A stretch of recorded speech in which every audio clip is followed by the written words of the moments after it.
Nakasanayan na nating magising sa tilaok ng manok. Pero ang wake-up call ng nakilala naming taga Camarines Norte, hindi raw nakakagulat kung hindi music to the ears daw. Huni kasi ito ng isang ibon. Ano kayang ibon ito? Kuya Kim, ano na? Tiyak marami sa atin, bad trip kapag tumurog na alarm tuwing umaga. Pero hindi daw ang taga Kapalonga, Camarines Norte na si Adel. Ang kanya kasing alarm, ganito ang tunog. Huli ng mga makukulay na ibong ito na tila kumakatok daw sa kanyang bintana tuwing umaga.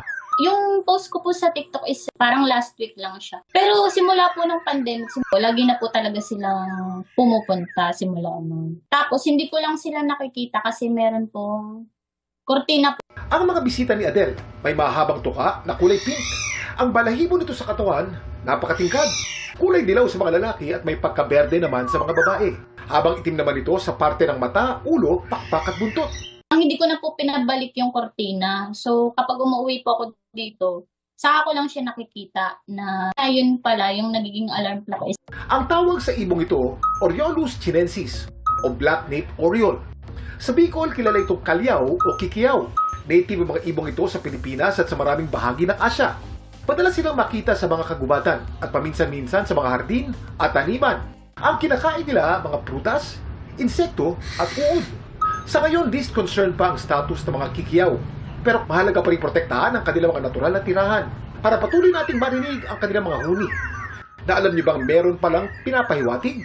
Ginagamit nila ito para maghanap ng kapareha tuwing breeding season at magbabala sa kanilang mga kasama kung may nakaambang panganib. Laging tandaan, importante ang may alam. Ito po si Kuya Kim at sagot ko kayo, 24 oras. Isang low-pressure area ang binabantay ng Pag-asa sa labas ng Philippine Area of Responsibility. Huli po itong namataan 805 kilometers west ng Iba, Zambales. Ayon sa Pag-asa, mababa ang tsansa na maging bagyo ito sa loob ng 24 oras. Makakaapekto ang trough o extension nito sa may northern at central Luzon, particular na sa Ilocos Region, Batanes, Babuyan Islands at Cordillera Administrative Region. Habagat naman ang nakakaapekto sa southern Luzon, western Visayas at maging sa Metro Manila. Base sa rainfall forecast ng Metro Weather, asahan ng ulan bukas sa malaking bahagi ng Luzon at posible rin ang light to intense rains sa Visayas at Mindanao lalo na sa hapon. Kaya maging alerto po sa banta ng baha at pagguho ng lupa.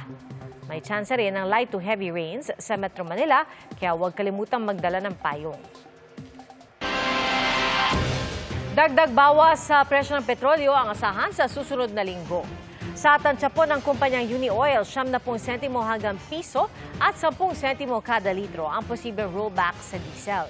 Pero sa gasolina, asahan na po ang bahagyang taas presyong 10 hanggang 30 sentimo kada litro.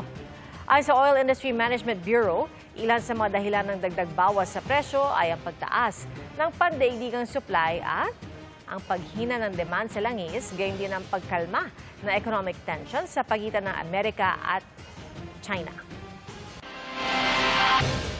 Sinuspindi ng Office of the Ombudsman si Nueva Ecija Governor Aurelio Umali. 1 taon ang ipinato sa kanyang suspension without pay. Bunsod po ito ng reklamo sa gobernador at iba pang opisyal kaugnay sa pagbibigay ng quarry permits ng walang Environmental Compliance Certificate o ECC mula sa DNR. Sinusubukan pa namin makuna ng pahayag si Umali kaugnay rito.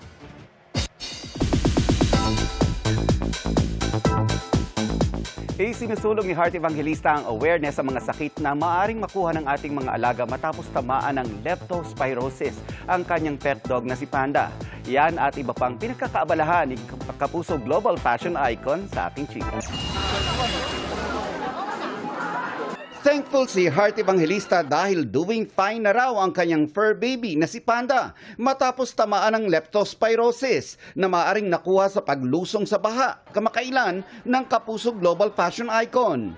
Isinusulong niya ang awareness na kahit ang ating pets maaaring makakuha ng sakit na ito lalo kapag tag-ulan. sobrang na-stress ako. But there's a vaccine for it and talagang kailangan attune ka sa mga anak ng fur babies dahil konting changes lang, gusto ko lang ng konti, pa-check up na agad, especially lalo na sa mga ganitong baha. Kasama sa mga kinabibisihan ni Hart ang patuloy na pagiging head ng Senate Spouses Committee. Batid niya raw na marami pa ang dapat gawin para makatulong at isang personal commitment daw ito para sa kanya. It's a lot of work for me pero hindi naman ako bine-bless ng ganito para lang sa sarili ko eh. It's also to share that. So it's a very personal thing for me. Naaliw din si Hart nang makita niya ang post ng isang bata na nag-DIY ng kanyang look sa GMA Gala 2025. Nahanap ko siya. So kung mahanap ko siya, I really want to have time na makilala sila kasi hindi lang ito yung una. Ito yung pangalawa. The last time they did my last look sa gala, which was also Scaparelli, and nakakatuwa that they put so much heart and hard work into it. I really want to meet them.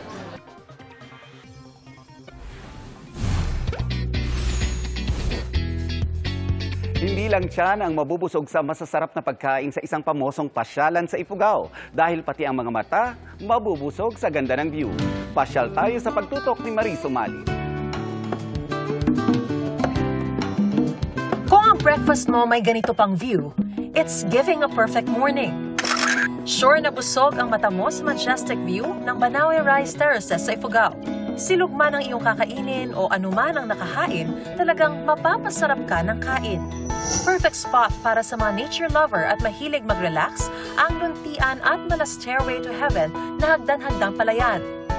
Kaya ang traveler na si Pia Garcia na pangarap daw talagang makita in person ang sikat na mga palayan sa kabundukan, ramdam na sumakses sa kanyang Banawe experience. Sa mga gustong bumisita, ihanda lang ang sarili sa matarik na daan at mahaba-habang trekking para sa adventure na sobrang rewarding. O saan tayo sa susunod na pasyal o food trip? I-share nyo sa 24 Oras Weekend page ang inyong travel at food adventures. Para sa GMA Integrated News, Mariz Umali Naktutok, 24 Oras.